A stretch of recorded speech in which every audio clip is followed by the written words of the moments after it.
Hari ini kami akan membahas liturgi dan ibadah dengan kuliah Master of Divinity kepada Dr. Gabriel Panggabean.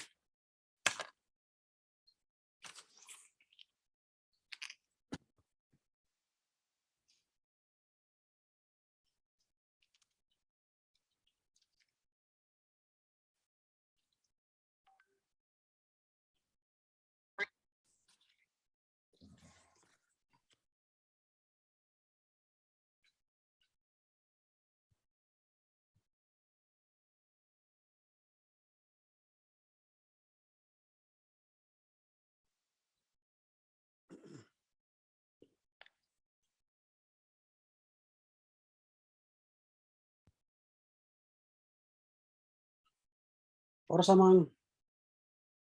Ora Samang. Sebentar, Amang. Oke, baik. Ini minta bantuan ini. Iya, ya. Iya, macam mana lah sudah, Pak? Sudah tua. Pel.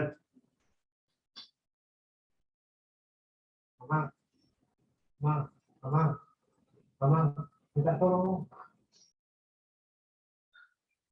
Sebentar ya, Amang ya. Iya, Ini ya. saya ini memang sudah tidak bisa lagi di ini sampai ini mau udah terhubung dengan Amang ini. Tolong ini. Terus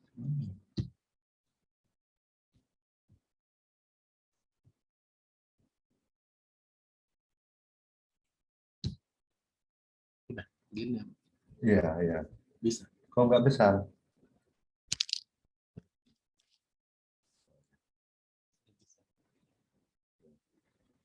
Yang besar enggak?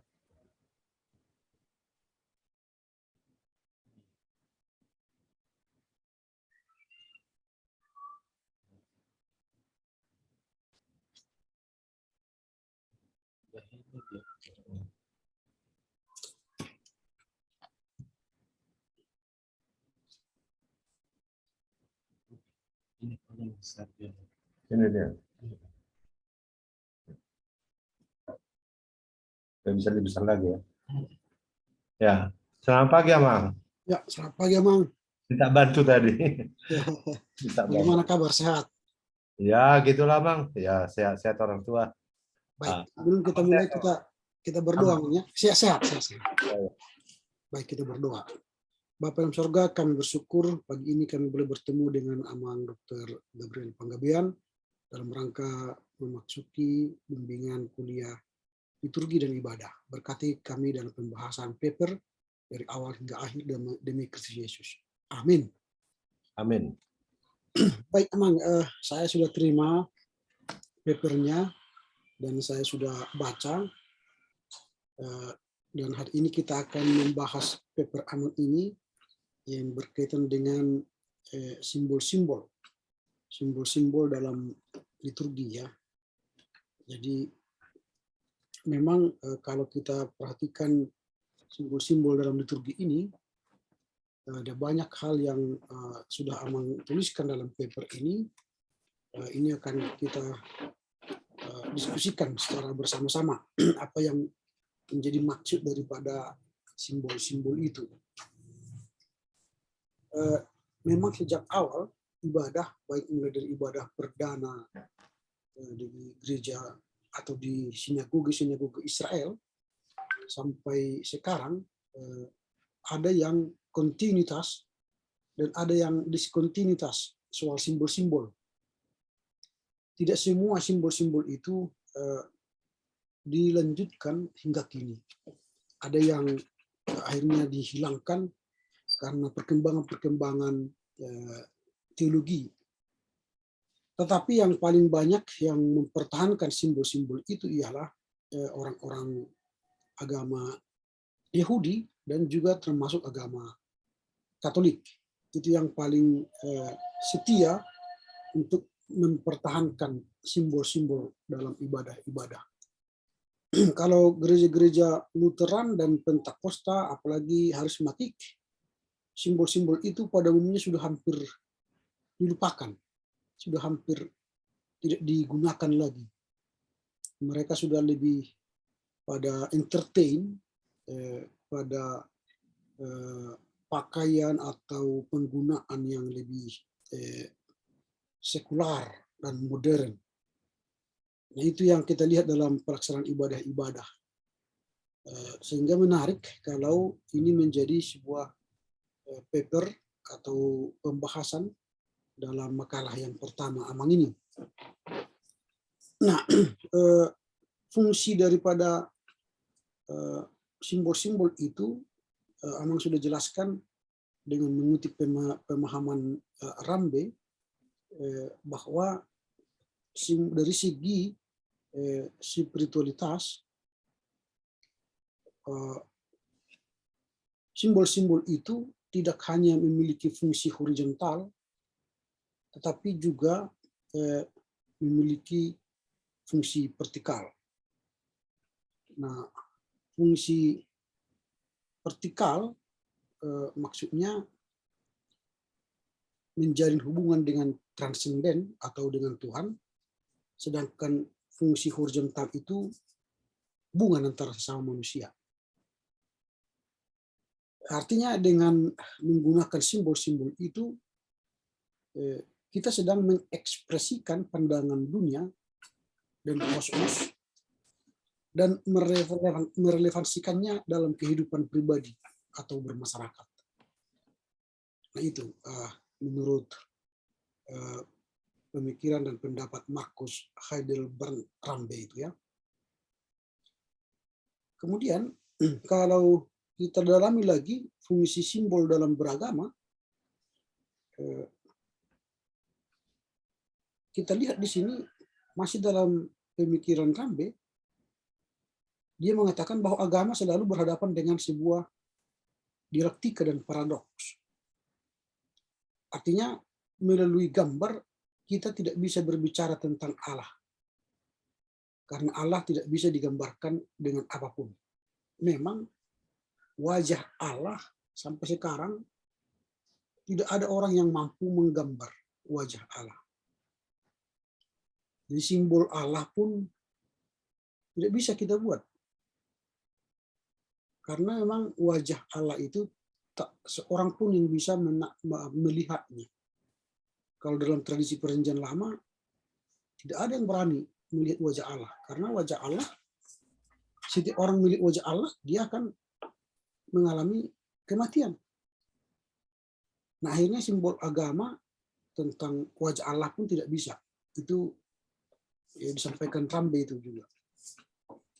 Dan dalam pengakuan iman Kristen, Allah sendiri berinisiatif mengatasi paradoks tersebut. Itu sebabnya ia menciptakan daging manusia, lalu dia berinkarnasi di dalam daging itu, di dalam manusia itu. Sehingga Allah yang tak tergambarkan itu menjadi Allah yang hidup dalam rupa manusia. Nah, itu yang kita lihat. Tetapi kita tidak pernah menggambarkan wajah Allah menjadi wajah manusia. Jangan terjadi pendegradasian wajah Allah itu. Karena memang kendati Allah menjadi manusia, bukan berarti wajah Allah menjadi seluruhnya manusia. Tidak. Dia yang turun menjadi manusia. Jadi simbol wajah Allah itu tetap tidak bisa kita gambarkan. Nah, jadi Rambe juga seperti mengutip pendapatnya Nis bahwa simbol-simbol religius dapat dipahami sebagai jejak atau cermin atau tanda tangan imanensi Allah. Jadi simbol-simbol yang kita gambarkan kepada Allah itu hanyalah menjadi sebuah cermin atau tanda tangan imanensi Allah. Artinya tetap kita tidak bisa menggambarkan wajah atau identitas Allah itu secara benar ya, karena tidak bisa kita melihat wajah Allah itu. Nah, itu yang kita lihat. Kemudian ada penggunaan simbol dalam ibadah. Nah, memang sebelum ke nomor 4 ini kita sedikit mendalami yang bagian yang ketiga tadi. Kalau Rambe mengatakan tadi bahwa agama itu berhadapan sebuah dialektika dan paradoks soal gambar tentang Allah itu, maka memang tidak hanya di kita ya, di agama Kristen, baik di agama Islam pun mereka tidak bisa menggambarkan wajah Allah atau simbol Allah pun tidak bisa mereka gambarkan. Itu sebabnya mereka tidak bisa menggambarkan wajah Muhammad juga, karena Allah itu tidak bisa mereka gambarkan.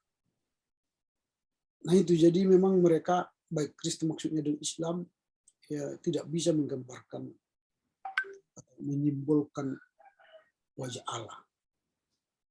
Yang berikut juga, terkadang simbol itu juga bisa menjadi pemisah antar agama. Simbol itu pemisah antar agama. Padahal nanti kalau kita di surga tak ada lagi simbol. Nah, tetapi kita di dunia ini dipisah oleh simbol. Kalau misalnya mereka melihat seperti ini, simbol ini, mereka ketakutan. Hanya melihat simbol ini. Entah kenapa itu. Kita terpisah gara-gara simbol ini. Padahal tujuan kita nanti ke surga, tak ada simbol-simbol di surga. Simbol-simbol ini berfungsi hanya membantu kita mendekatkan diri dengan yang ilahi. Ya, orang Kristen bisa misalnya untuk mendekatkan diri kepada yang ilahi bisa dengan gambar ini. Bisa dengan gambar Yesus. Bisa dengan gambar, kalau orang Katolik, dengan gambar-gambar santo, santa, dengan Bunda Maria, patung Bunda Maria. Itu hanya simbol supaya kita ditolong bisa berkonsentrasi dengan yang ilahi itu. Sama dengan agama-agama lokal di Nusantara, ketika mereka hendak bertemu dengan yang ilahi, mereka kan menggunakan sarana. Bisa menggunakan sesembahan, atau bisa menggunakan dupa, bisa menggunakan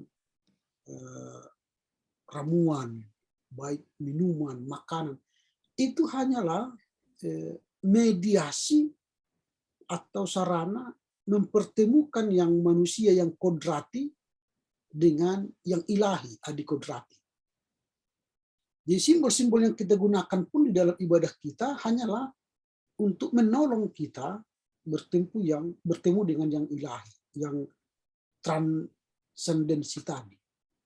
Nah, tetapi karena simbol itu sudah dikatakan antar agama pun bisa terpisah.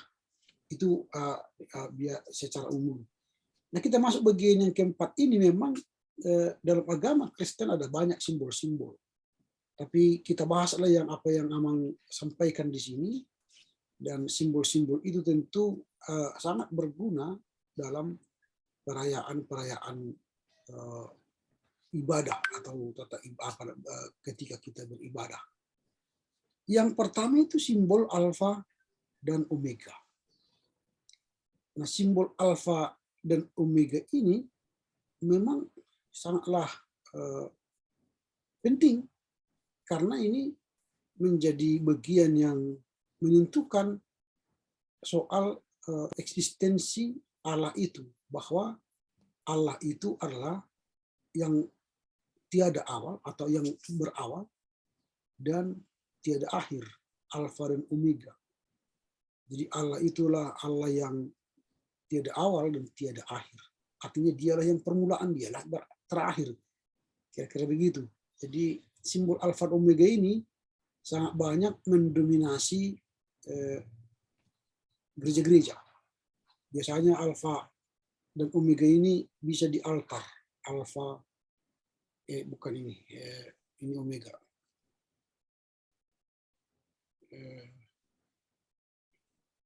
Bentar. Alfa dan Omega. Ini di altar sering ini digambarkan bahwa Allah lah yang menciptakan langit dan bumi, dan Allah lah Allah yang awal dan juga Allah lah yang akhir. Nah itu. Ini yang pertama, Allah Alfa dan Omega. Biasanya kalau ada gambar salib biasanya langsung ada ini. Misalnya ada salib begini, langsung ada Alfa dan Omega. Di sekolah-sekolah pun ini sering hadir gambar ini. Nah, kemudian roti dan anggur ini adalah simbol ketika kita melaksanakan perjamuan kudus. Nah, roti itu biasanya roti tidak beragi, dan anggur itu adalah anggur yang berarak ya, tapi tidak untuk memabukkan maksudnya. Memang perkembangan yang kemudian ada gereja yang mengurangi atau meniadakan alkoholnya. Sebenarnya kalau dalam tradisi Yahudi dan Eropa misalnya, alkohol itu kan dalam rangka menghangatkan tubuh. Dan ketika meminum anggur dia bersemangat gitu ya, punya ada gairah. Nah itu, jadi makanya roti dan anggur. Nah ini simbol. Roti itu daging dan anggur itu darah. Dan memang dalam pemahaman gereja-gereja nanti kalau soal bicara perjamuan kudus, simbol roti dan anggur ini tentu akan mengalami pemahaman yang berbeda-beda. Nah kalau misalnya dalam Katolik, roti dan anggur ini itu transubstantiasi. Artinya roti dan anggur itu benar-benar berubah menjadi tubuh dan darah Kristus. Jadi ada transfer ya. Jadi roti itu benar-benar darah, daging, dan anggur itu benar-benar tubuh, transubstantiasi. Makanya kalau orang Katolik melaksanakan perjamuan kudus, itu mereka benar-benar menghayati bahwa mereka makan daging dan minum darah Kristus. Itu sebabnya mereka melaksanakan ini setiap minggu. Karena melalui sakramenlah terjadi transformasi, transfer kekuatan. Sakramen itu menjadi alat Tuhan mentransfer kekuatan Tuhan itu kepada kita. Maka ini setiap minggu. Nah, beda dengan Luther dan gereja-gereja reformatik kemudian memahami roti dan anggur itu menjadi ko-substansiasi.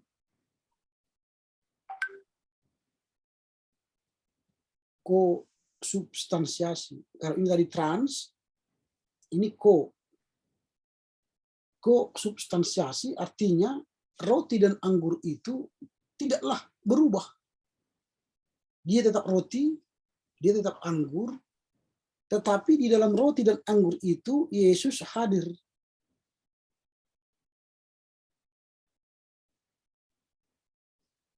Hadir. Atau disebut dengan real present. Hadir nyata di anggur itu. Hadir nyata di roti itu. Jadi dia sudah berbeda dengan anggur dan roti yang lain. Di anggur dan roti yang sedang kita makan itu, Yesus hadir nyata. Tetapi roti itu tidak berubah, tetap roti. Tetap anggur. Tetapi di dalam roti dan anggur itu, Yesus benar-benar hadir. Untuk apa? Untuk memberi kita kekuatan. Tubuh itu memberi kekuatan tubuh kita. Darah itu untuk menyucikan darah kita dari segala dosa. Nah ini perbedaan-perbedaan yang substansial. Tapi itu menjadi simbol. kalau Katolik tadi saya katakan setiap minggu, kita memang tidak setiap minggu, tapi ada dibatasi sekitar 2 sampai 3 kali setahun. Menurut Luther, ya supaya kita tidak menganggap remeh sakramen itu, supaya jangan seperti hanya kebiasaan saja sakramen itu, tapi sakramen itu benar-benar sakral, sakramentum, ya. Kita menerima darah dan daging tubuh Kristus itu benar-benar sakral untuk menghapus dosa kita. Nah, itu simbol yang kedua, roti dan anggur. Kemudian bagian yang ketiga, simbol, ialah salib. Tadi kita sudah singgung di atas soal tanda salib ini menjadi kontroversial dan sangat dibenci oleh agama lain ketika kita membuat salib. Nah, padahal ini kita dijadikan oleh orang Kristen salib hanya untuk mengingat bagaimana pengorbanan Yesus mati di kayu salib. Dia rela mati hanya untuk menebus dosa kita. Nah, sebenarnya bentuk salib ini pun berbeda-beda. Kalau orang Katolik, salibnya memang seperti tahu. Seperti tahu di sini. Karena bagi mereka adalah kepalanya, di sini kepalanya. Ini mereka itu kepala dari salib itu. Jadi dia tahu. Ini salib Latin, ya. Tidak ada kepalanya, salib Latin. Makanya nanti kalau kita lihat salib-salib orang Katolik, biasanya itu tidak ada kepalanya. Ya, misalnya kalau kita, memang saya tidak punya salibnya orang Protestan yang selalu ada salibnya di atas.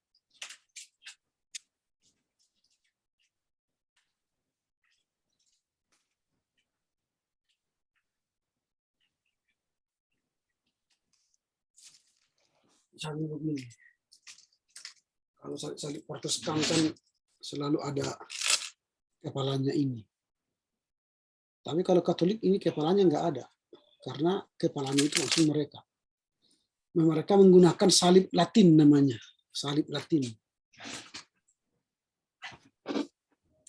Dan kemudian kalau salibnya, kalaupun orang Katolik memakai salib, pasti ada gambar Yesus yang tersalib. Itu kalau Katolik ada gambar Yesus yang tersalib. Jadi kita bisa membedakan mana Katolik dan mana Protestan nanti kalau kita masuk ke sebuah rumah. Kalau ada gambar salib dan ada Yesus tersalib gambarnya, ini biasanya Katolik. Tapi kalau hanya salib tanpa ada gambar Yesus, itu biasanya Protestan. Nah itu. Jadi kalau ini misalnya ada gambar Yesus tersalib, ada di salib ini biasanya pakai kalung-kalung seperti ini adalah orang-orang Katolik. Ini salib dari kalung dari Yerusalem dulu. Nah, ini ada gambar Yesus tersalib. Itu biasanya tradisi Katolik. Nah, tapi kalau Protestan sama sekali tidak ada gambar patung Yesus di salib itu. Dia polos seperti ini. Tapi itu semua punya simbol, punya makna. Apakah itu makna simbol salib Latin, salib Katolik, salib Protestan, itu semua simbol, punya makna masing-masing, punya pengertian masing-masing. Nah, kalau di sini kita kan tanda maknanya itu adalah kekekalan, kesempurnaan, atau hubungan kosmis dan antara kosmis dan dunia yang transenden, tapi juga sebagai tanda perpisahan. Nah, salib dalam tradisi Kristen menjadi simbol kematian pada kehidupan. Jadi kalau Kristen menjadi simbol kematian dan kehidupan. Nah, kemudian salib itu mencerminkan solidaritas Allah dengan manusia dalam penderitaan. Dan itu puncaknya ialah inkarnasi Allah menjadi manusia dalam diri Yesus. Nah, kemudian jika salib digambarkan dengan tubuh Kristus, disebut dengan crucifix. Dan kadang-kadang lebih ditekankan Yesus sebagai manusia yang menderita. Nah, itu makna salib. Dan memang setiap ibadah pasti adalah dibuat salib. Dan paling banyak dulu digunakan simbol salib itu ketika terjadinya sebenarnya perang salib ya. Perang salib itu walaupun orang Kristen sebenarnya kalah dalam peperangan itu, tetapi itu menjadi penguat penggunaan salib di kalangan Kristen. Itu yang ketiga. Lalu keempat itu altar. Nah, altar ini sangatlah penting baik dalam sinagoge, dalam ibadah-ibadah sinagoge dulu dalam Perjanjian Lama, dalam agama Yahudi, sampai kita sekarang. Cuma di gereja-gereja aliran karismatik Pentakosta sekarang altar itu tidak begitu penting. Karena memang mereka entertain ya. Tapi kalau kita di gereja arus utama, altar itu memegang peranan penting. Karena di sanalah kita yakini Tuhan hadir. Di altar. Maka kalau di kemah suci itu kan ada altar maha suci. Ada altar maha kudus.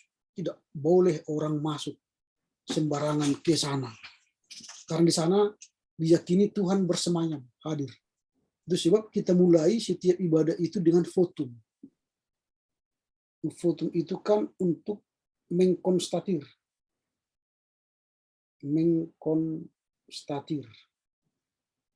Allah hadir.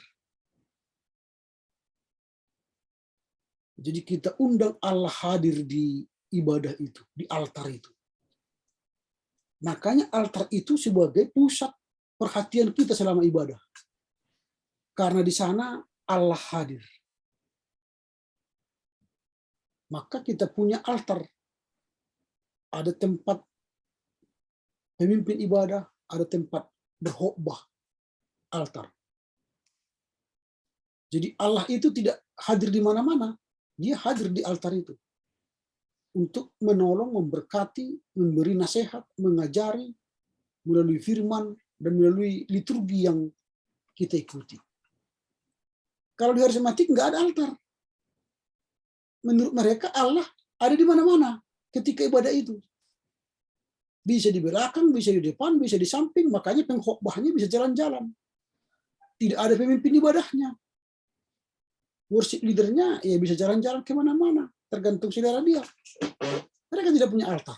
Bahkan di depan itu hanya ada slide. Slide lah. Yang menunjukkan lagu-lagu, gambar dan sebagainya. Jadi altar itu nggak ada sama mereka. Nah ini degradasi pengguna altar. Bahkan kalau di kita di altar itu, kalau di gereja-gereja Batak ya, itu ada disebut dengan istilah MBO dulu, memiakon batu ujahan. Di situ ditanam Alkitab, agenda, almanak, aturan gereja, baru nama-nama konfesi, baru nama-nama warga jemaat. Ditanam itu di bawah altar. Itu apa artinya? Supaya ketika kita berdiri di altar itu, kita bukan memberitakan diri kita, tetapi kita berdiri atas firman Allah. Kita memberitakan warta jemaat itu atas firman Allah. Kita berkhotbah itu atas firman Allah. Jadi makanya aku berdiri atas firman. Di altar itu selalu kita menyuarakan kebenaran. Menyuarakan suara Allah. Bukan suara kemanusiaan kita. Itu disebut altar itu. Maka di sana ditanam buku-buku yang menjadi rujukan pijakan kita menyatakan kebenaran. Tapi di gereja-gereja zaman sekarang sudah ada di mall. Ada di ruko-ruko. Bagaimana mungkin di sana ditanam Alkitab? Nah, makanya ibadah-ibadah di mall-mall, di hotel-hotel, itu kan semuanya ibadah-ibadah entertain hanya untuk menggurus dana banyak dari jemaat yang datang untuk dipakai, digunakan, dikelola oleh pengurus-pengurus gereja yang membuka mall itu, gereja itu. Jadi gereja itu sekarang sudah jadi bisnis. Daripada repot membuka usaha Indomaret misalnya atau jualan-jualan, ya udah jualan firman aja. Menggunakan nama Tuhan di mall-mall. Hanya panggil pengkhotbah yang tenar-tenar, pemusik, penyanyi, altar yang beken-beken, yang cantik. Udah cukup. Pokoknya setiap pengkhotbah dibuat target harus menghasilkan RP sekian sekali ibadah. Supaya apa? Bisa membayar sewa gedung, membayar pemusik, penyanyi, dan membayar pengkhotbah. Itu. Jadi altar itu sekarang udah mulai hilang bagi gereja-gereja tertentu. Padahal ini sangat penting menjadi simbol kehadiran Allah. Jadi altar itu simbol kehadiran Allah di dalam ibadah itu. Ini penggunaan altar. Kemudian ini api. Nah, memang api ini adalah simbol membakar semangat ya. Ini tidak seluruhnya, itu yang saya katakan tadi di awal bahwa simbol-simbol itu ada yang kontinuitas berlanjut dan ada yang diskontinuitas tidak berlanjut. Di gereja kita, gereja-gereja arus utama sekarang, api ini sudah enggak ada lagi kelihatan. Itu hampir sama dengan nanti dengan lilin ya, di mana ada sini lilin, lilin ya di poin ini, di poin I, lilin dengan api. Ini sebenarnya kalau di gereja-gereja yang mempertahankan api sekarang dan lilin, ya hanyalah gereja Roma Katolik. Mereka ini tidak ada ibadah tanpa ada api, tanpa ada lilin. Entah pertanyaan, entah ibadah apapun, selalu menyalakan lilin dan api-api. Ini simbol. Nah, artinya apa? Setiap kita beribadah, terbakarlah semangat Roh Kudus kita menyala-nyala, membara, memberitakan firman, melakukan kehendak Allah, mendengarkan sabda Tuhan. Terbakar. Jangan mengantuk, jangan loyo. Lalu api itu terbakar, kita bawa nanti pulang ke rumah, kita menjadi terang di mana-mana. Ini kan simbol. Sehingga terang kita tidak hanya nyala di gereja, pulang gereja mati sampai di rumah, sampai dari Senin sampai Sabtu mati apinya. Hanya di gereja dia menyala. Itu yang menyimbolkan api dan lilin itu. Lalu api itu juga itu membakar. Bisa membakar dosa-dosa kita, menghapus dosa-dosa kita. Itu simbol api itu, membakar. Ini memang agak tidak ada lagi, bukan agak, tidak ada lagi di gereja-gereja Protestannya. Api dan lilin. Padahal itu sangat penting supaya kita menyala-nyala. Yang punya simbol api dalam lambang atau logo gerejanya itulah Metodis. Makanya bagi John Wesley, setiap minggu kita harus terbakar semangat kita. Berapi-api. Ini di Metodis itu kan simbolnya api. Nah, jadi gereja-gereja kita yang lain nggak ada lagi api dalam simbol gerejanya, sehingga tidak bersemangat mungkin ya. Tapi kalau ini bersemangat. Nah, bintang ini biasanya mengingatkan kita pada orang-orang Majus dulu ketika bertemu mencari Tuhan. Lalu bintang ini menjadi sebuah petunjuk bertemu yang ilahi. Jadi kalau ada bintang, kita sebenarnya itu menjadi petunjuk bagi kita untuk selalu setia mencari yang ilahi. Mencari Tuhan dalam kehidupan kita. Nah, itu jadi bintang itu menjadi sebuah simbol bagaimana kita sama seperti orang Majus itu punya semangat mencari Tuhan yang lahir itu. Dan setelah itu kita akan memberi yang terbaik bagi yang lahir itu. Itu bintang, simbol. Dan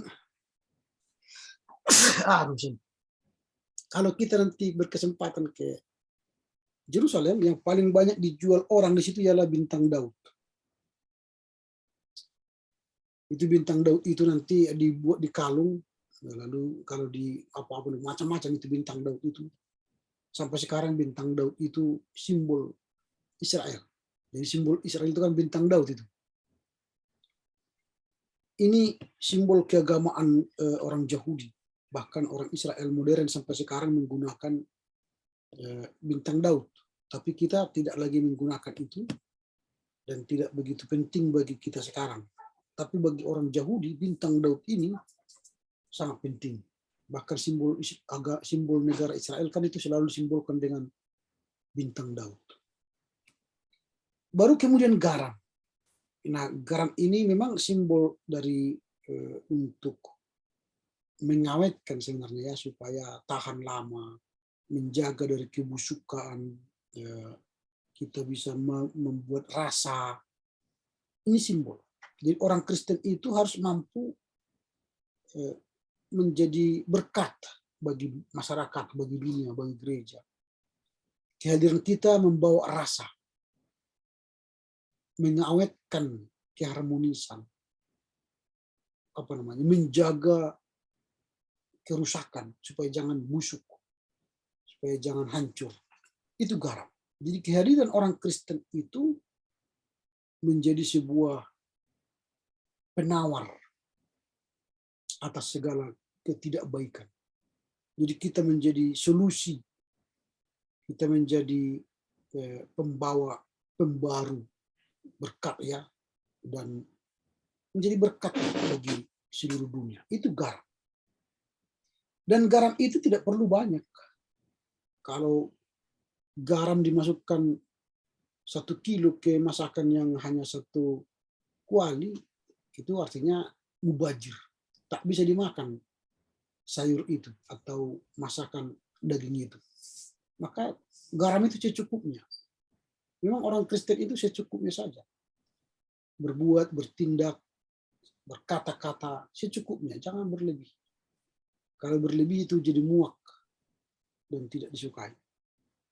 Ini simbol. Baru kunci.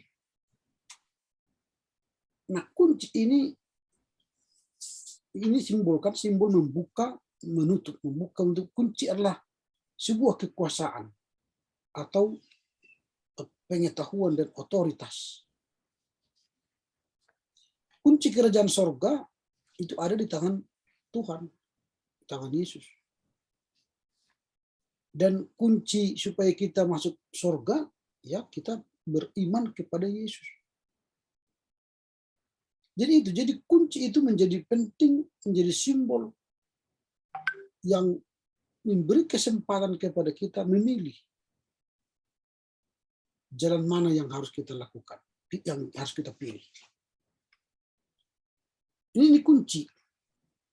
Memang disebut juga kunci menjadi simbol eksklusivitas atau juga inklusivitas. bisa ketertutupan, bisa keterbukaan.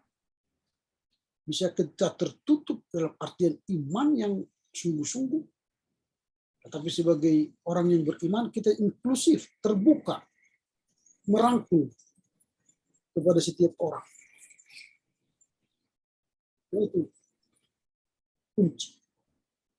Kemudian lilin saya sudah jelaskan tadi, ini merpati, ini simbol Roh Kudus. Bahwa biasanya memang simbol-simbol Roh Kudus ini banyak digunakan gereja-gereja Pentakostal ini ya. Dalam gereja-gereja kita tidak begitu banyak menggunakan simbol ini karena merpati ini orang gambarkan sebagai orang yang tulus. Orang yang dipenuhi oleh roh itu harus orang tulus. Ya, memang ini agak masih ada dipertahankan tapi tidak begitu banyak digunakan. Dan merpati ini menjadi simbol menandakan bahwa ketika Yesus habis dibaptiskan oleh Yohanes, terbukalah langit, datanglah suara, inilah anak yang kukasihi, kepadanya lah aku berkenan. Sehingga memang simbol merpati ini menjadi simbol turunnya Roh Kudus, atau sama dengan merpati terbukanya langit, di mana Tuhan memberikan perkenanan kepada Yesus, dan itu juga menjadi perkenanan bagi kita umat manusia. Ya, itulah simbol-simbol yang Amang sampaikan di sini, walaupun kita harus sadari bahwa masih banyak simbol-simbol yang lain yang tidak bisa kita sebutkan lagi di sini, tapi setidaknya apa yang Amang sampaikan ini menjadi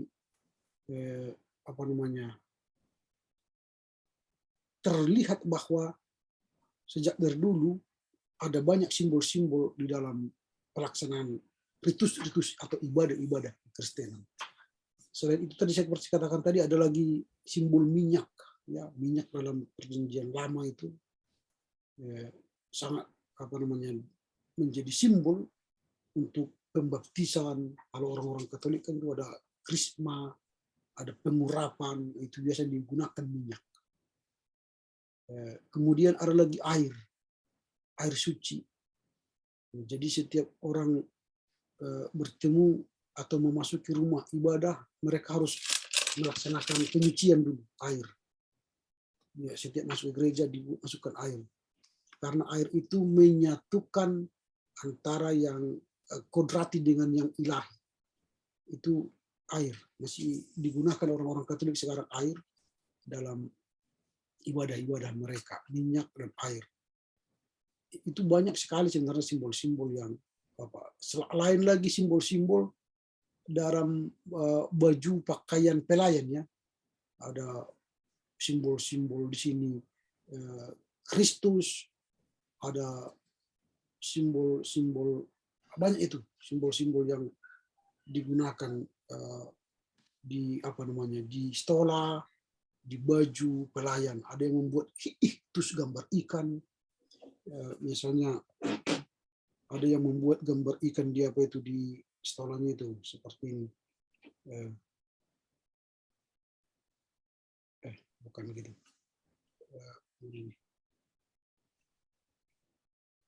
Kayak gini. Ini iktus.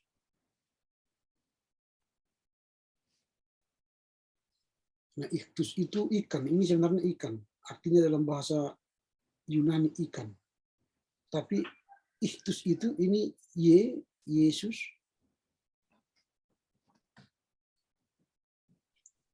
Ini Kristus. Ini Theos. Ini Usios. Ini Soter. Artinya Yesus Kristus, anak Allah, juru selamat. Itu biasanya. Jadi kalau ini gambar ikan, artinya iktus. Iktus itu dalam bahasa Yunani adalah ikan, tapi iktus itu adalah kepanjangan dari Yesus Kristus, Theos Huios, soter. Yesus Kristus adalah anak Allah, juru selamat. Itu banyak simbol-simbol ada di stola, ada di di jubahnya, macam-macam itu banyak simbol-simbol. Itu simbol-simbol keagamaan. Nah, inilah beberapa contoh dari simbol-simbol itu, Amang. Baik, kalau ada yang Amang sampaikan mau diskusikan lagi, silakan. Ada pertanyaan atau masukan tambahan lagi, boleh, Amang. Jadi kalau kita melihat Amang ya kan, ya perbedaan yang hakiki antara Katolik Kristen, antara Katolik dan kita Protestan itu yaitu transsubstansi dari itu. Ya. Transsubstansi. Saya kira di Katolik itu mirip dengan kedukunan. Kedukunan itu juga bahwa satu benda itu bukan hanya merupakan satu simbol tapi satu power. Begitu yang saya lihat di antara Katolik juga ya, makanya Katolik juga ya rosarionya juga itu bukan hanya merupakan simbol Tuhan Yesus tapi merupakan satu power. Jadi itu komentar saya. Yang kedua bahwa yang kita katakan dengan altar itu yang mana, yang tempat pendeta naik ke atas itu, yang bertangga itu, atau meja? Ya, altar itu sebenarnya mulai dari kursi depan itu yang sudah naik, biasanya kan naik dia bertangga-tangga. Altar itu mulai dari situ sampai keseluruhan daerah itulah altar. Tetapi kalau dalam pemujian atau ibadah, altar itu meja yang ada di bawah itu. Ya. Itulah altar. Kalau yang di atas itu adalah tempat berkhotbah. Tapi altar itu meja yang ada di bawah tempat berkhotbah itu. Kalau di Calvinis kan memang tempat berkhotbah itu di tengah. Kalau Luther kan tempat berkhotbah di kiri gereja. Tapi kita yang gereja-gereja Batak sekarang tidak bisa lagi dibedakan mana Calvinis dan Lutheran. Kalau di tengah dia, lalu di bawahnya meja, itulah Calvinis. Kalau Luther memisahkan meja altar dengan dengan tempat berkhotbah. Di altar itu sebenarnya adalah meja yang di altar itu, di atas altar itu meja altar. Tapi secara keseluruhan itu semua adalah altar. Kalau di gereja-gereja Lutheran yang masih ortodoks itu ada dibuat semacam pagar. Tidak bisa masuk orang ke sana masuk. Kalau misalnya ketika kami beribadah di gereja Lutheran India, jadi di situ di pagar itu altar itu. Jadi ketika masuk pendeta ke sana sama majelisnya, itu pakai tongkat kerajaan itu. Ada di depan membawa tongkat kerajaan, nanti pendetanya pakai mahkota. Masuk ke altar, lalu duduk di kursi. Ada kursi seperti ini untuk pendeta. Lalu yang beribadah, mimpin ibadah nanti masuklah ke tengah. Nah itu altar yang mereka buat. Memang di kita di Indonesia ini, baik itu HKBP atau GKPA, GKPS itu yang mengaku Lutheran, tempat altarnya dan pengkhotbahnya itu sudah satu di tengah. Itu Calvinis, tradisi Calvinis itu, bukan tradisi Luther. Begitu memang altar itu memang pada umumnya tempat meja yang ada di tengah-tengah itulah altar. Ya, pusat sebenarnya, pusat altar itu. Tapi semua tadi saya katakan semua itu yang sudah berada di depan itu sudah daerah altar. Kalau di agama Yahudi itu dibagi-bagi lagi, ada altar yang suci, ada altar yang maha suci. Yang maha suci tadi itulah yang paling tengah. Itulah yang paling tengah di mana tempat pemimpin ibadah itu paling suci. Kalau yang lain-lain itu altar-altar itu yang suci-suci, maha suci, sampai nanti altar yang maha suci. Kita nggak ada, tidak membedakan altar maha suci. Kita semua mengatakan itu altar. Kalau waktu masih kecil dulu, orang-orang tua kita melarang anak-anak lewat ke altar, lari-lari. Karena seperti tadi, itu adalah tempat pemberitaan firman, di mana kebenaran disampaikan. Jadi jangan diinjak-injak apa yang tertanam di situ. Kalau sekarang nggak ada lagi sapsam kan, sapsam di sudi gigi kan. Nah itu emang altar itu. Jadi Ya, apalagi pengertian bahwa Rohul Kudus itu hanya ada di altar. Itu saya kurang setuju karena pengertian daripada eklesia itu adalah gereja, ya pengertian saya. Dan itulah di mana Rohul Kudus bekerja pada hati atau roh daripada kita manusia. Jadi kalau kita mengkotak-kotakkan, kita kurung Rohul Kudus itu di altar, berarti kita sudah ya barangkali kita sepertinya sudah mengatur Tuhan itu bahwa hanya di sini tempatmu, bukan di tempat lain. Tahu-tahu pengertian kita bahwa Tuhan itu bukan hanya di gereja, kemana-mana kita bawa di dalam hati kita, kan begitu. Jadi yang pertama, yang kedua, andai yang benar kita konsisten dengan itu, kenapa kita melelang di altar itu? Memang kita suruh Roh Kudus melelang di situ atau bicara mengenai uang, rekapitulasi dan sebagainya itu. Memang Roh Kudus butuh itu. Itu aja komentar saya, Mang. Jadi kalau kudus lah, mari kita konsisten. Jangan terjadi dualisme, ya kan gitu. Oke, Mang. Ya, tadi kita bicara simbol. Kalau soal Roh Kudus itu ada di mana-mana, itu betul. Tapi dalam setiap pelaksanaan ibadah, kita punya simbol di mana kehadiran Allah. Nah, makanya dalam tradisi-tradisi Yahudi dan tradisi-tradisi gereja mula-mula, kehadiran Allah itu di altar. Maka dia dikonstatir fotum itu. Di dalam nama Allah Bapa, Putra dan Roh Kudus, menciptakan langit dan bumi, amin. Hadirlah dia di singgasananya, yaitu di altar. Nah, bukan berarti tadi kita katakan setelah itu Allah tidak bisa hadir di mana-mana, hanya di gereja, tidak. Karena waktu dulu memang orang Katolik mengatakan keselamatan tidak ada di luar gereja. Tapi setelah Konsili Vatikan kedua, Katolik sudah mengatakan keselamatan ada di mana-mana, di luar gereja. Jadi tidak dibatasi karya Allah di luar gereja atau karya Roh Kudus di luar gereja. Tapi setiap ibadah, itu tadi, setiap ibadah kita mengkonstatir Allah hadir di altar. Dia tidak berada di mana-mana dalam ibadah itu. Maka fokus ibadah kita ke altar.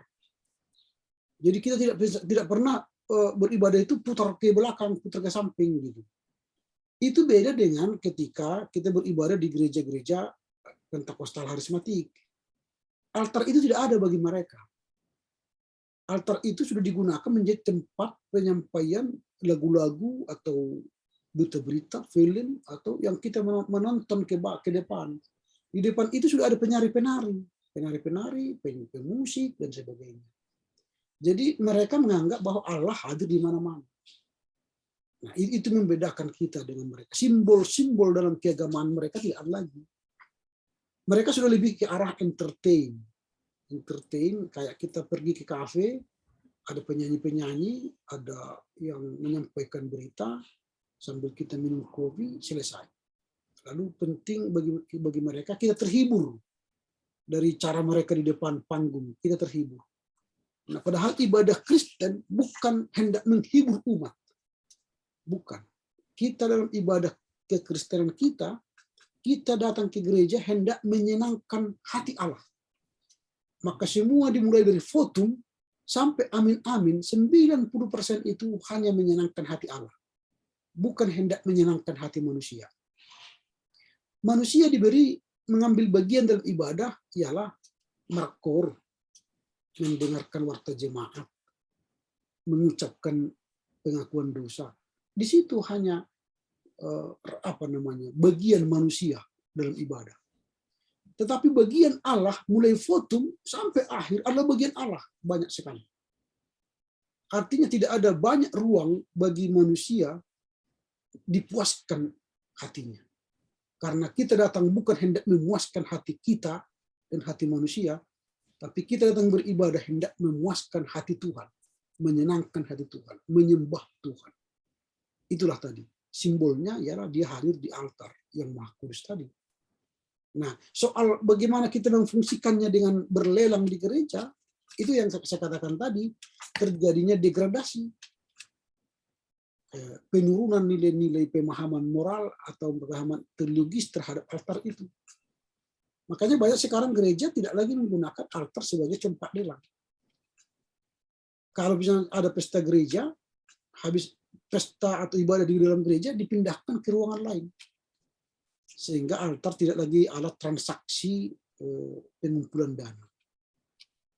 Nah ini, walaupun masih ada yang tadi melakukan itu di beberapa gereja, mungkin tadi pemahaman mereka terhadap altar itu masih rendah. Makanya fungsi pendeta atau majelis jemaat harus berulang-ulang menjelaskan tentang fungsi altar itu. Sehingga tidak terjadi penurunan makna. Nah itu, kalau dulu opung-opung kita, bapak-bapak kita dulu, kita berlari di altar aja pun dilarang. Jangankan berlelang. Sekarang ya altar itu tidak lebih seperti sebuah ruangan yang sama, yang tidak berbeda dengan yang lain. Begitu, Bang.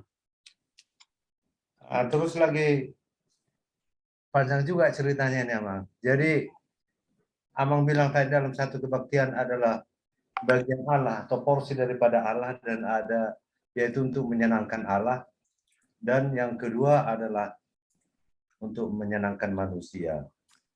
Jadi kalau kita cerita mengenai garam tadi, saya setuju Amang bilang garam itu pun jangan kebanyakan. Akhirnya kita nggak bisa makan makanan itu. Demikian juga niat untuk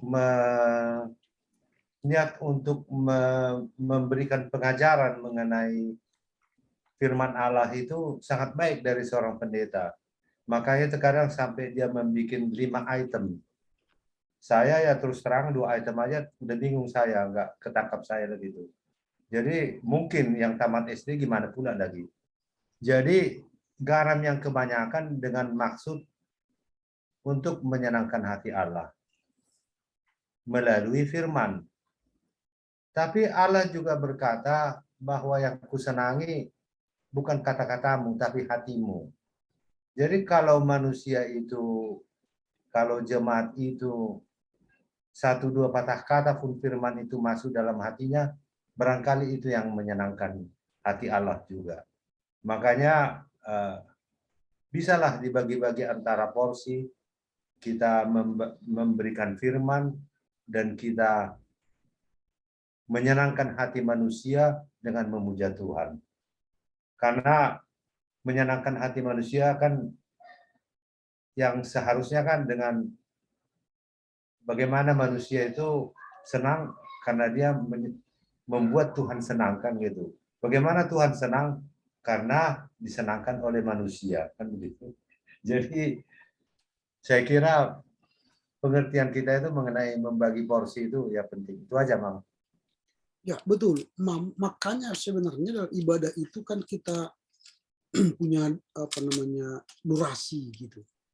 Kalau ada pengkhotbah sampai berjam-jam, saya pikir bukan firman lagi yang diberitakan. Itu sudah mendramatisir hidupnya untuk menyampaikan kemanusiaannya, keakuannya gitu. Sering memang kalau sudah selesai kekuatan fungsi firman itu kita sampaikan, jangan kita berpanjang-panjang. Kalau ada pengkhotbah misalnya sampai 1 jam atau sampai 1,5 jam, 2 jam, itu saya pikir overlap gitu. Kayak kita memberi makan orang, sudah kenyang, dipaksa lagi minum susu, dipaksa lagi minum vitamin, dipaksa lagi. Jadi semua hendak dipaksakan 1 hari itu sekali makan. Ya muntah. Makanya makan itu secukupnya. Berkhotbah itu pun secukupnya. Kalau langsung mengenyangkan orang sekaligus, nanti nggak datang lagi makan karena udah kenyang. Tapi kalau kita beri porsi-porsi tertentu secukupnya, maka mereka rindu mendengar firman. Sama seperti kalau ibadah, kalau banyak sekali core, itu pun membosankan. Ada sampai 10 core, mulai votum langsung core, sampai akhir core. Itu ibadah yang membosankan. Makanya gereja harus menata kelola core. Kalau ada 20 core satu gereja, jangan semua sekali tampil satu kali ibadah. Dijadwal. Minggu pertama core 3 core, minggu kedua 3 core itu. Supaya jangan membosankan. Nah, begitu juga khotbah. Kalau khotbah itu kebanyakan ilustrasi, kebanyakan perumpamaan, itu seperti rumah yang banyak jendela. Kalau rumah banyak jendela, masuk angin orang di dalamnya. Kalau rumah banyak jendela, itu bukan rumah, itu ruang pertemuan. Itu bukan rumah. Rumah itu porsinya untuk jendela sedikit. Tapi kalau khotbah banyak sekali ilustrasi, itu bukan khotbah, itu tempel koyo. Ilustrasi itu diberikan ketika umat sulit mengerti firman. Kalau firman itu dimengerti dengan mudah, ngapain pakai ilustrasi? Terkadang kamilah para pengkhotbah ini supaya enak didengar, dia paksakan ilustrasinya yang tidak sesuai dengan teks. Pokoknya tertawa umat ini. Ini yang tidak proporsi yang pas menurut saya. Jadi memang ya harus banyak. Pendeta ini pun harus terus menata kelola khotbahnya. Mereview khotbahnya. Makanya kalau saya sedikit berkhotbah, saya rekam. Terkadang, wah ini kebanyakan, ini terlampau begini. Dan ingat waktu, jangan lebih dari setengah jam. Makanya kita harus punya jam di depan kita. Jadi itu, jadi begitu memang harus ada proporsi yang baik, yang benar, sehingga ya itu tadi garam itu tidak berlebihan, secukupnya. Gitu. Kasih Mang, ada lagi kira-kira? Jadi itu mengenai khotbah itu, saya menganjurkan diminta feedback daripada jemaat itu. Feedbacknya misalnya bisa aja di tempat kolekte itu dia tulis sepatah dua patah kata. Saya nggak ngerti apa yang Bapak bilang itu. Karena terlalu banyak topiknya. Atau terima kasih Pak Pendeta, saya baru mengerti sekarang masalah ini. Atau yang lain mengatakan, tolonglah jangan kepanjangan. Ya kan begitu. Jadi kalau pengkhotbah di gereja, sewaktu salaman pulang saya bilang, saya bisa jumpa nanti 10 menit. Sesudah Bapak mimpin doa di luar khotbahkan itu. Ya katanya. Saya kejar mereka ke situ. Jadi saya bilang begini-gini ya, saya pertama-tama saya datang ke sini karena saya mendengar khotbah Bapak atau khotbah Ibu. Kalau saya nggak mendengar, takkan mungkin saya ngomong di sini. Apa yang mau saya omongkan? Saya tidak dengar. Jadi cuma komentar saya begini, ya kalau bisalah begini, gini. Yang begini saya pun termasuk wawasan yang baru. Terima kasih lah saya bilang begitu. Itulah saya pikir ya Pak ya, saya bilang. Terima kasih. Jadi kenapa kita berani gitu? Karena jemaat itu kalau menyimak dia pasti dia punya pertanyaan di otaknya kan begitu. Saya pun kalau nggak mendengar tadi apa yang Bapak bilang itu pasti saya nggak mengkomentari.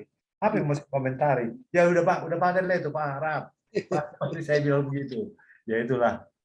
Yang kedua ya sedikit aja apa saya bilang mengenai, karena kita cerita simbol tadi, kita ini banyakkan cerita mengenai Yesus, tapi seolah-olah ya Yesus sudah meninggalkan Roh Kudus sama kita untuk yang langsung memimpin kita sehari-hari. Kayaknya kita nggak perlu se-ekstrim orang-orang Pentakosta ya, tapi kita juga barangkali tidak melupakan bahwa dialah yang menyertai dia kemana-mana. Tuhan Yesus di atas kan, jadi wakil dia yang menyertai dia, dan dia sendiri yang menyertai kita berupa Roh Kudus. Jadi barangkali kita orang-orang Protestan agak sering melupakan itu, walaupun bukan saya katakan melupakan, hanya tanda kutip, jarang menyertakan tanda beliau. Itu aja dulu Amang, komentar saya mengenai itu. Ya, memang kita selalu dalam kata agak mengabaikan menyebut nama Roh Kudus, agak abai gitu. Seolah memang semuanya hanya terfokus pada Yesus. Dan di teks-teks memang dikatakan begitu, kalau berdoa, berdoalah dalam nama Yesus, sehingga kita berdoa memohon kepada Tuhan dan kepada Bapa dan di dalam nama Yesus. Sehingga peran Roh Kudus itu tidak begitu kuat kita tekankan dan bagaimana fungsinya, hanya fungsi menyertai, menghibur, menguatkan. Nah, jadi karya Roh Kudus yang nyata memang tidak seperti Yesus yang mampu membuat mujizat, lalu dia mati di Golgota demi menebus kita. Tidak seperti itu karya Roh Kudus itu ditampilkan dalam teks-teks suci kita. Sehingga mungkin orang mengabaikan itu. Padahal sekarang dengan naiknya Yesus Kristus ke surga, kan yang menyertai kita sekarang dan berkarya bagi kita sekarang ialah Roh Kudus. Nah, kalaupun ada aliran Pentekostal yang menekankan Roh Kudus, yang mereka sampaikan ialah bukan soal kehadiran nyata Roh Kudus itu dalam kehidupan kita, dalam kehidupan keseharian, tapi yang mereka selalu sampaikan ialah soal pertobatan, lahir baru. Nah, itu yang mereka ajarkan, pertobatan, lahir baru, berbahasa roh, berbahasa lidah. Itu. Jadi bukan soal bagaimana karya Roh Kudus itu menyertai kita, bagaimana wujud penyertaan roh dalam hidup kita, lalu bagaimana kita hidup bersama roh. Pengajaran-pengajaran seperti itu kan tidak tampak dalam gereja kita. Yang selalu dikumandangkan, diajarkan ialah karya Yesus yang nyata di dunia ini. Nah, sehingga dalam setiap doa, setiap perkataan, kita selalu merujuk pada karya Yesus.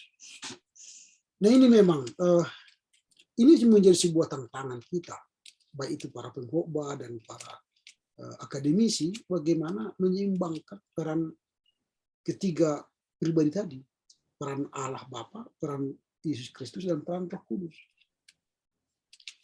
Nah itu, jadi yang sekarang yang sedang ngetren memang bukan Roh Kudus yang ngetren. Haleluya. Dalam nama Yesus kami berdoa, haleluya, amin. Itu ajaran baru sekarang ini. Setiap berdoa diakhiri dengan haleluya. Seolah-olah haleluya itu menjadi sebuah pribadi baru yang melegitimasi permohonan kita kepada Allah Bapa. Kalau saya di ruang kuliah sudah saya tegur mahasiswa yang berdoa seperti itu. Karena kalau kita tambah-tambah lagi narasi-narasi dalam sebuah rumusan doa, itu akan menggeser persona-persona yang lain. Sementara mengapa tidak katakan dalam nama Yesus kami berdoa, Roh Kudus, amin. Itu kan, atau dalam nama Roh Kudus kami berdoa, amin. Jauh lebih teologis daripada dalam nama Yesus kami berdoa, haleluya, amin. Kan? Jadi enak didengar, tapi tidak teologis. Dan banyak istilah-istilah yang enak didengar, tapi tidak teologis. Misalnya contoh, selamat pagi Bapa, selamat pagi Yesus, selamat pagi Roh Kudus. Enak didengar, tapi tidak teologis. Nah, saya kepada mahasiswa, saya tidak menganjurkan menggunakan kata itu dan melarang menggunakan kata itu. Mengapa? Kalau saya katakan sama orang selamat jalannya Dek, selamat jalannya Pak, itu artinya saya berdoa kepada Yang Maha Kuasa supaya mereka dalam perjalanan itu diberi keselamatan. Berarti saya memohon kepada yang ilahi, atau kepada Bapa di sorga, atau kepada Yesus, atau kepada Roh Kudus, supaya mereka dalam melakukan perjalanan itu selamat. Kalau saya katakan selamat pagi, saya memohon kepada Tuhan supaya saya selama pagi ini selamat. Kalau saya katakan selamat pagi Bapa, saya bermohon kepada siapa supaya Bapa itu selamat pagi ini. Ini sebuah teologi yang amburadul. Tidak mungkin saya meminta kepada persona lain supaya Bapa di sorga selamat. Tidak mungkin lagi saya memohon kepada persona lain supaya Yesus Kristus selamat. Mereka dialah yang memberi keselamatan. Lalu mengapa kita selalu mengucapkan selamat pagi Bapa? Dia sumber keselamatan. Mengapa kita minta lagi kepada orang lain atau personal lain supaya Bapa itu selamat? Itu teologi yang salah. Tapi kalau saya katakan sama orang selamat pagi Bu, nah saya meminta kepada Tuhan supaya ibu itu selamat pagi ini. Ini banyak ajaran-ajaran yang enak didengar tapi tidak teologis. Nah, misalnya apalagi kata salom, saya tidak mau gunakan kata salom karena itu tidak teologis. Salom itu bahasa Ibrani, artinya damai, keadaan sukacita, keadaan bahagia. Itu keadaan, bukan greetings. Kalau greetings di Israel itu Moker Tov, Laila Tov, dan Yom Tov. Artinya selamat pagi, selamat siang, selamat malam. Shalom itu di sana tidak digunakan sebagai greetings. Shalom itu digunakan oleh gerakan Harismatik di Surabaya tahun 1996 sebagai bandingan atau tandingan salam Islam, Assalamualaikum warahmatullahi wabarakatuh. Lalu diciptakanlah salam orang Kristen, Shalom. Lalu sekarang kita selalu bertemu Shalom, Shalom. Lalu membuang greeting yang kita miliki, Horas, Menjua-jua, Yahobu, Sugeng Rau, Sugeng Enjing. Kita buang itu. Akar kita, budaya kita buang dengan sebuah kata Shalom. Padahal itu tidaklah tepat digunakan di pengguna bahasa itu di Israel. Shalom itu bukanlah greetings. Greetings mereka ialah Moker Tov, Laila Tov, dan Yom Tov. Tapi kita latah di Indonesia ini yang menggunakan shalom itu sebagai greetings. Itu. Luther tahun 1517 telah melarang menggunakan bahasa Ibrani dalam ibadah. Maka dia terjemahkan Alkitab bahasa Ibrani ke bahasa Jerman. Supaya jangan menggunakan bahasa Ibrani dalam berkhotbah. Tetapi kita kembali kepada abad ke-15 menggunakan bahasa Ibrani dalam perbincangan kita. Apakah orang yang kita sapa itu orang Yahudi sehingga kita harus menggunakan shalom? Kalau mahasiswa mengatakan kepada saya, Shalom Pak, saya katakan saya bukan orang Yahudi. Saya orang Batak yang punya salam, Horas. Lalu saya tanya, apakah kamu orang Yahudi? Tidak Pak, berarti Anda salah ngomong kepada saya. Tidak mungkin saya menggunakan bahasa yang tidak saya mengerti sebagai greetings di daerah saya. Itu sesuatu yang tidak teologis. itu memang contoh gerakan-gerakan sekarang banyak enak didengar tapi tidak teologis. Dan di ibadah pun banyak seperti itu. Di ibadah kita enak didengar tapi tidak teologis. Misalnya contoh soal ibadah ini, kita bicara soal ibadah. Di gereja sekarang sudah banyak orang tidak mau bernyanyi lagi. Karena apa? Karena musik terlampau keras daripada suara manusia. Musiknya memenuhi ruangan. Suara manusia tidak ada lagi.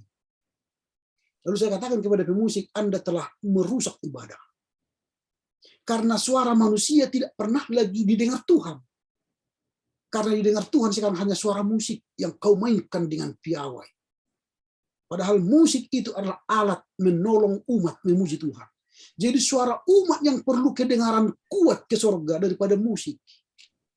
Kalau musik memuji Tuhan nanti orkestra namanya. Tapi dalam ibadah tidak boleh musik melebihi suara manusia. Itu sebab suara Katolik, kalau orang pergi ke gereja Katolik, yang lebih kuat bukan organnya. Yang lebih kuat suara manusianya menyembah Tuhan. Kalau kita di gereja Protestan sekarang, suara manusianya dibungkam oleh suara musik. Sehingga manusia tak perlu lagi bernyanyi, karena tak kedengaran. Karena sudah dipenuhi suara musik. Ini kesalahan-kesalahan di zaman sekarang beribadah. Itu sudah saya kritisi. Tapi ya mungkin mengkritisi itu kan susah sekali.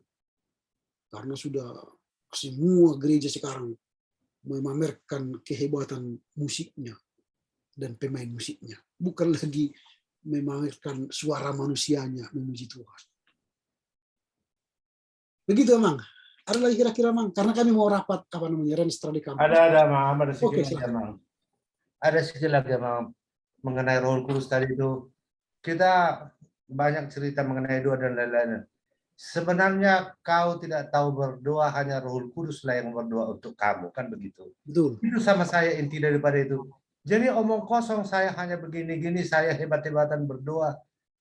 Sebenarnya kau tak tahu berdoa, artinya kalau menurut pengertian saya ada dua saya sampai di satu ketika misalnya di satu langit-langit. Di situ dia mentok. Ada di situ satu filter, ada satu filter yaitu Roh Kudus. Yang mana yang perlu sampai ke atas, yang mana yang harus didepresi. Kalau saya berdoa seperti ya Tuhan, ya tadi saya dibenci oleh si ini, kutuklah dia, hancurkanlah dia. Apa itu masuk ke atas? Barangkali Roh Kudus mensensor itu nggak layak itu. Tuhan kasihanilah ini orang sudah sesat kan gitu kan. Jadi kalau menurut saya itu intinya cerita mengenai Roh Kudus. Bagi saya itu sebenarnya kita tidak tahu berdoa. Roh Kuduslah yang berdoa untuk kita, yang mengatakan ya Bapa, ya Aba Bapa. Ya jadi itu aja komentar saya, Pak. Ya, jadi memang itu nanti di Roma 8 itu berbicara itu. Ya, ya. Roh itulah yang menyampaikan keinginan kita yang tak bisa dikatakan mulut kepada Tuhan. Jadi tak usah pun banyak berkata-kata, Roh itu sudah tahu apa kebutuhan kita dan akan disampaikan kepada Tuhan. Tapi saya katakan tadi, banyak manusia ini mulutnya berkamuflase gitu. Kalimat-kalimatnya bagus, tapi isinya sebenarnya bukan itu dalam hatinya. Itu yang tak disukai Tuhan. Nah, manis kata-katanya, tapi tidak berkenan bagi Tuhan. Ada banyak orang kata-katanya tidak bagus, tapi memang itu didengar Tuhan. Maunya sebenarnya ya kata-kata kita bagus didengar Tuhan kan gitu kan. Berarti sesuai perilaku dan tindakan itu manis didengar Tuhan. Tapi kalau hanya mulut yang manis, tindakan sikap tak manis, ya sangkut di loteng itu doanya. Tidak sampai ke surga. Oke, aman. Dengan demikian berakhirlah perkuliahan kita. Kapan kita mau jumpa lagi, Bang? Memang ini ada sebentar saya sharing dulu karena Amang belum kirimkan ke saya apa topik-topik yang harus kita garap dalam apa ini perkuliahan ini. Sekarang kan Amang sudah bahas materi 1 yang ini. Nah, kemudian materi 2 ini kalau sudah ini Amang setuju dengan apa yang saya usulkan kemarin, berarti kita nanti bertemu setelah Amang selesaikan bagian yang kedua. Nah, kalau misalnya nanti Amang selesaikan 1 minggu ini atau 2 minggu ini, baru minggu ketiga kita akan membahas. Makalah 2, ibadah jemaat mula-mula. Ya.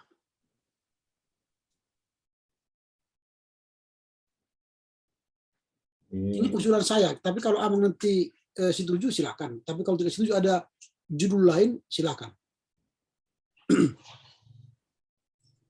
Ya.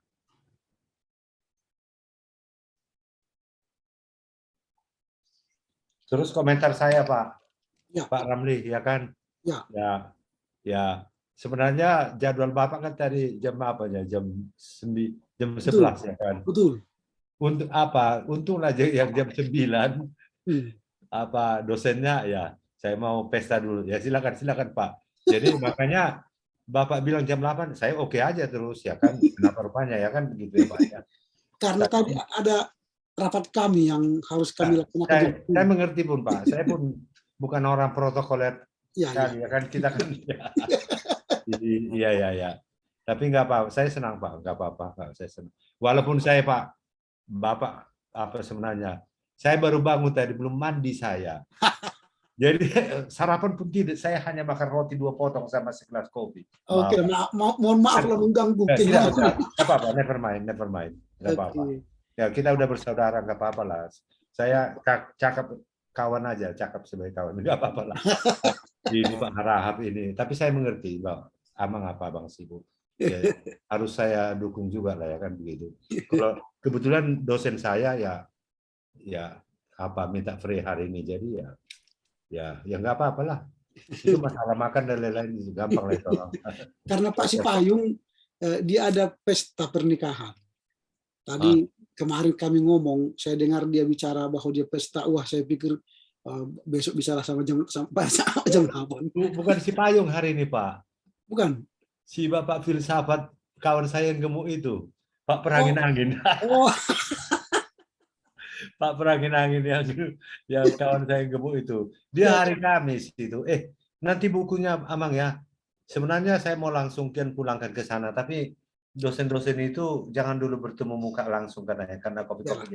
Nanti saya kirimkan ya, Amang ya. oke, Ya, Bang ya. Sorry lah ya. Oke, baik Amang, kita berdoa Amang ya untuk perkuliahan kita. Iya, Bang ya. Bapa dalam sorga, kami bersyukur karena perkuliahan hari ini berjalan dengan baik. Apa yang kami bincangkan soal simbol-simbol dan ibadah kiranya menambah wawasan kami untuk mendalami apa makna dan simbol dari simbol itu dalam perkembangan perjalanan ibadah dan liturgi gereja. Kiranya Tuhan menolong Amang Dr. Gabriel Panggabean dalam melaksanakan tugas makalah yang kedua, beri kesehatan, hikmat bijaksanamu, kepintaran, sehingga semua proses studi berjalan dengan baik. Berkati keturunannya, anak cucunya, mantu, dan seluruh pekerjaan mereka, sehingga mereka mendukung proses studi ini dengan baik.